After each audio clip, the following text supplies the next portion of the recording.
Welcome back, champions. War number 7 of season 57 is here, and after that awesome boss solo in the last one, I'm looking to keep the momentum rolling. This time around, I've got the trio of Shathra, lukecage, and my always reliable Moleman. A little science, a little sting, and a lot of smash. Hopefully I can keep this hot streak alive and handle business. Let's jump in and see how it goes. Alright, and we're going to start this war off on Path 4, which is our usual.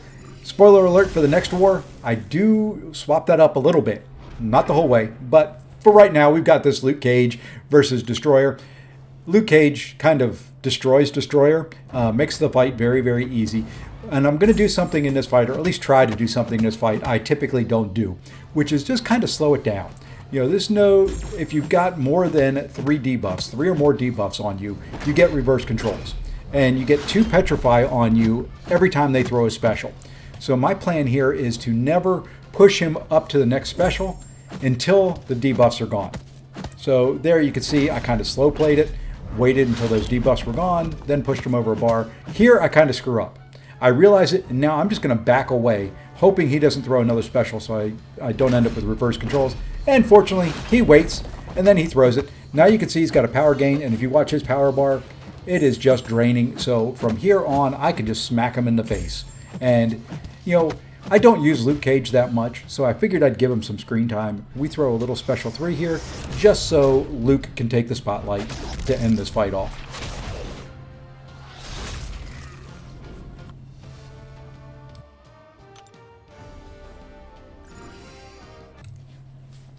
All right, time to move up to node 13, and this has got Negasonic Teenage Warhead on here.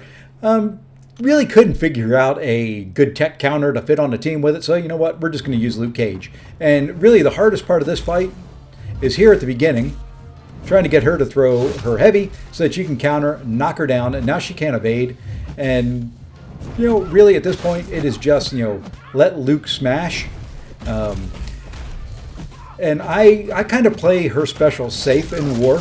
If you could see there, I took a lot of that into block.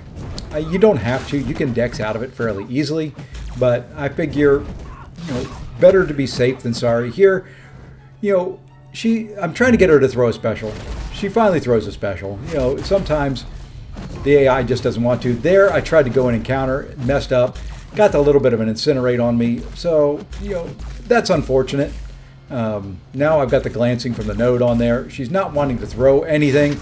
There she throws a nice little heavy so I can counter and knock her down again, turn the evade off. And here we go. So now we can go into our striker.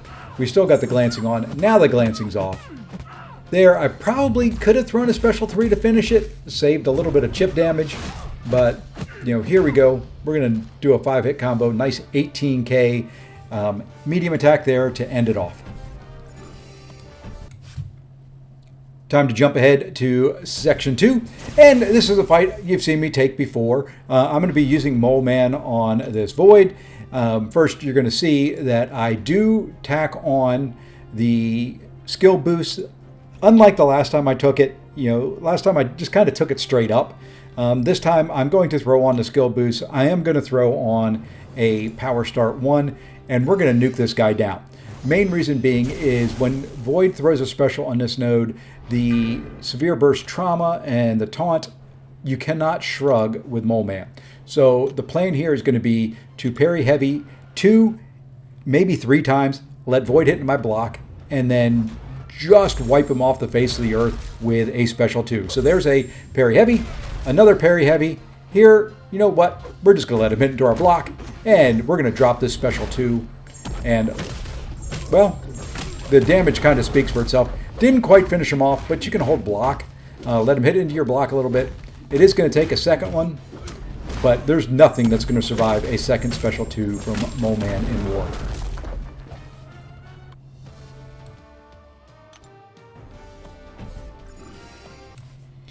All right, now we jump up to node 31, and we've got this Knull. Knull is a little annoying on this node because he does start to fight off with several debuffs on you. Really using Moleman, the plan here is to just back away at the beginning, let those debuffs shrug, and then we're going to do the same thing we did in the Void fight. So here we go. We shrugged off his debuffs. Now we parry heavy, another parry heavy. Now we just need him to hit into our block, Thank you very much. And we're going to drop our first special 2. You know, does good damage. So now we're just going to hold block again, and we're going to do a combo, and then we're going to hold block again, let him hit into us. And this was supposed to be a special 2. I ended just a little bit shy. So we're going to try and throw a striker in here. Fortunately, we get the striker in before he throws a special 3, and we finish him off. A little good fortune there. Could have ended very ugly with me eating a special 3, but it didn't. And now it is time for some mini bosses. First one up, we've got this Gorr on Rich Get Richer, Steady Perseverance, Footloose. And well, we kind of screw this fight up, to be honest. It is not a very pretty fight. It is not very nice looking. So here we go. Plan going in, I still have the power start 1. I want to do a little bit of a combo, throw my special 1, get some eggs planted so that we can drain power when we need to. So here we go. That worked perfect. Now we just want to bait a special. He throws a special. Here I should have countered because the unstoppable and the evade charges fall off very quickly because of Shathra. I end up taking some hits in the block, and well, you can see the debuffs on me. Then I throw a special, and it just hit nothing but his block. Now we throw another one. Now he's almost at a special 3. Now I need to hold heavy. I need to get that on there. I need to throw my special 2, and thank goodness that special 2 melts him. That was a very ugly, ugly fight. I'm not very happy with it, but as I say, full attack bonus is full attack bonus. All right, bouncing over to the next mini island, we've got Node 41. We've got this Punisher 2099. We're going to be using Moleman here, and well, it's a Moleman fight. Parry heavy, build up some mass, let him hit into the block, go into frenzy, drop an SP2, drop the defender. So you can see there, we've got 3 parry heavies in now. He's a little bit over a bar power. Let him throw it. We'll take it. He is now unblockable for his next hit. That's fine. We're Moleman. We can take it. So there, we let him hit into our block. And not quite to a special 2, so you know what? Just let him hit into the block again. Or parry, either one. And then we drop the special 2. And the bleeds start ticking. We do a little striker intercept there. A couple little hits. Punisher 2099 taken care of. If I've not said it before, I love Moleman.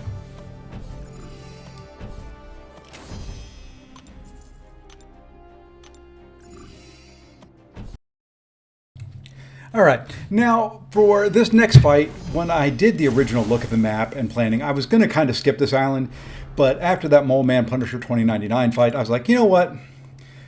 I think lukecage can do this fight. He is bleed immune, so the hazard shift, cold snap, bleed, as long as I just hit him while he is in bleed mode, shouldn't be much of an issue. The other thing about it is with Conflictor, yes, Luke puts on debuffs, but if you stack enough of those debuffs, the defender actually loses power when I trigger Conflictor. So you can see here, we wait out the cold snap, we get him into bleed mode. Now, the AI, being the incredibly intelligent thing it is, waits to throw the special until the bleed mode is almost done. So here, I'm just trying to stack up some exhaustions. So I did hit him when, he had the cold snap up. Of course, with my luck, I get 5 cold snaps from 5 hits. So here we go. Now he's back in the bleed mode. We can hit him. We push him up to just below 2 bars of power. Want him to throw a special. He throws that one right away, which was fairly nice. There, we didn't quite counter quick enough. It's kind of dangerous to try and rush in after the special 1. If you're a little later on the decks, like I was on both of those, you end up missing. Fortunately, it didn't cost me. So here we go. And now we hit him once again while he's in, cold snap mode. I'm just getting tired at this point. I hate the patience game. I hate trying to slow things down. Here we say, you know what? It's time to go for it. It's just go time. We're going to throw that. We're going to go into a special 3. Main reason being is I'm going to stack a lot of exhaustions on there for 1. 2, it's going to do decent damage. 3, when he throws his special, I will be invulnerable. So just using Luke's kit here a little bit to his advantage. I'm not going to lose any health here. You do have to sit through the special 3 animation though. There we are, nice and healthy. We do come across stunned, but the invulnerable, will last just long enough. Now we can go to town. Yes, he does have, he was in cold snap, but I'm doing good enough damage right now. I can finish him off before the cold snaps finish me off. I kind of rushed it more than I should have, but I wanted to get through it. It wasn't as much fun as I thought it was going to be. All right, and now we get the fight that last war failed to record. We get to try it again. Here you can see I do have to throw on some heals, and that's going to affect kind of my planning for the rest of the way. So we toss those heals out there. Yes, it was only, I think I've used 4 items this war. Not a lot, but, we're going to throw on an invuln boost here. This was what I did a little bit different than the last war. I used an invuln here. Last war I used a power start 1. I like the power start 1 a little bit better. So here, we're just going to kind of hit into him. I hate the inexorable charge that he gets on this node. Really just doesn't make me feel comfortable. Here we finally get our special 1 off, which is nice. Now we've got the atrophy on him. His buffs don't last quite as long. And, that does help a little bit. Here he gets to a special 2. Fortunately, I was able to get away from that special 2, but I hate the tail end of it. Well, there goes the indestructible boost. So no pushing him to special 3 or anything like that at this point. Here, we've got to start using Shathra to our advantage. You can see there, I was holding heavy, trying to go into a special 2, and well, he threw his special before I could get mine off. Lovely. So, end up getting to a special 3. We'll throw this special 3, get that little bit of adrenaline healing. At this point, I'm thinking during the animation, well, this war, it's not going to be a solo. It does not look very good. Here, we try to go for the heavy into a special 2 again. We kind of screw it up. Now we finally get it. Thank goodness. We're going to try another one here in just a second. We're going to throw our special 1 again just to get more eggs in there. Now we're just going to hold our heavy. Now we get the heavy cancel into a special 2. And he's got the immortality. Once again, fortunately for us, he throws that right away. And now all I need to do is make contact. And there we go. Special 2 to finish him off. I was going to go on. I was going to take the next fight, which is a Maestro. After getting beat up on that one and the way the Gorr fight went, I really didn't want to continue on. Well, not the prettiest war I've ever had, but no deaths on the board, so I'll absolutely take that as a win. Sometimes you just have to grind it out and keep the streak alive. As always, mini account fights are coming up next if you want more war content. If not, please hit that like button, subscribe, and feel free to drop me a comment down below. Thanks for watching, and take care all.